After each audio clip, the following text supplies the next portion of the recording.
क्या रूपरेखा रहने वाली है आपकी? देखिए, मेरे जिम्मे जो भी काम दिया गया है उसको निष्ठा और ईमानदारी के साथ निभाते हुए एजुकेशन में जो मूलभूत परिवर्तन करने की आवश्यकता वो करेंगे।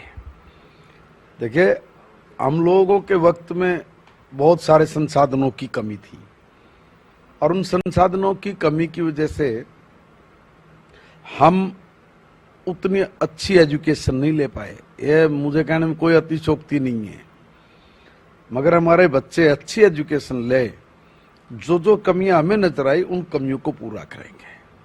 सर, अगर एजुकेशन की जिस तरह आपने बात की कि कुछ कमियां रह गई थी, कुछ बदलाव का भी आपने जिक्र किया, तो किस तरह के बदलाव का आप जिक्र कर रहे हैं? देखिए, एटमॉस्फेयर, माहौल बहुत जरूरी है टीचर को पढ़ाने का और बच्चे के पढ़ने का। आपके आसपास का माहौल कैसा है? आपका बिल्डिंग टूटी पड़ी है, बच्चा पढ़ रहा है, स्कूल की बिल्डिंग्स एक दिल्ली की नहीं है, पीने के लिए पानी की व्यवस्था ठीक है कि नहीं है, बिजली का कनेक्शन है कि नहीं है, पंखा लगा है कि नहीं लगा है। देखिए, हर छोटी सी छोटी चीज को बारीकी से वॉच करना और उसको इम्प्लीमेंट करना। एजुकेशन सिस्टम है, उस एजुकेशन सिस्टम को 3 महीने के बाद बात करेंगे, फिर बताऊंगा क्या इंतजार रहेगा सर इसका। हालांकि अगर को करिकुलर एक्टिविटीज की बात करते हैं, हालांकि हरियाणा कहीं ना कहीं अगर हम स्पोर्ट्स की बात करते हैं तो बहुत आगे रहती है। बाकी चीजों की अगर बात करते हैं तो क्या इनिशिएटिव आपके द्वारा उठाया जाएगा इन चीजों को लेकर? देखिए, मैंने कहा ना कि स्कूल में हर तरह का मैंने ये तय किया कि हम लोग हर जिले के 5 स्कूल पायलट प्रोजेक्ट के तौर पे लेंगे, जिसमें बच्चों के खेल कूद से लेके उनके शारीरिक विकास से लेके बौद्धिक विकास तक जिस भी चीज की आवश्यकता होगी वो पूर्ण करेंगे।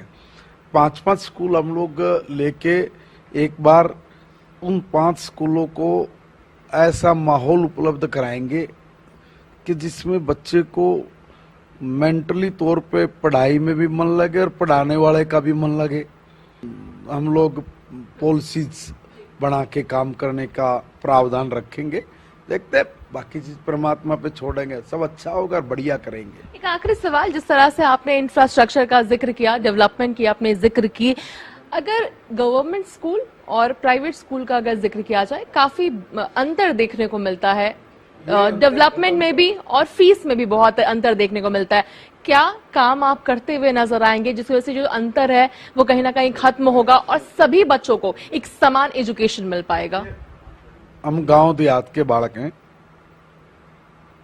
और गांव देहात से निकले हैं।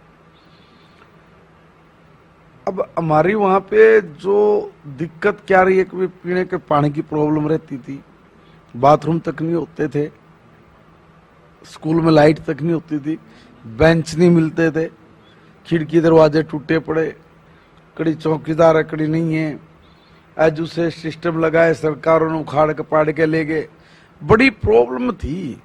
और उतना अब सरकारों ने सिस्टम तो लगाए मगर महत्व नहीं समझाया और ना हमारे लोग भी नहीं समझ पाए। सही बात तो ये भी है।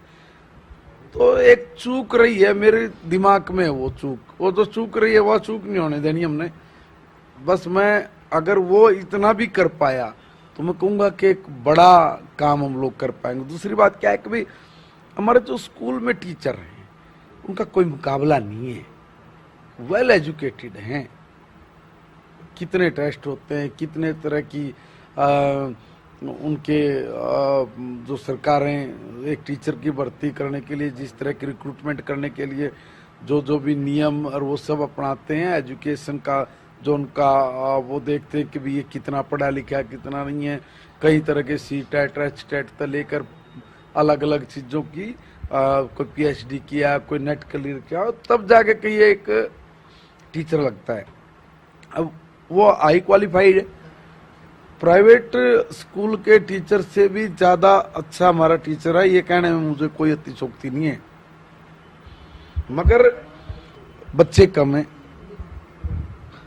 इसी चीज को समझ के काम करना है और ये चीज समझने के लिए गांव के लोगों को भी मैं आग्रह करूंगा कि देखिए हम हर सब्जेक्ट्स का टीचर उपलब्ध करवाएंगे, उसके लिए प्रयास जारी रहेगा।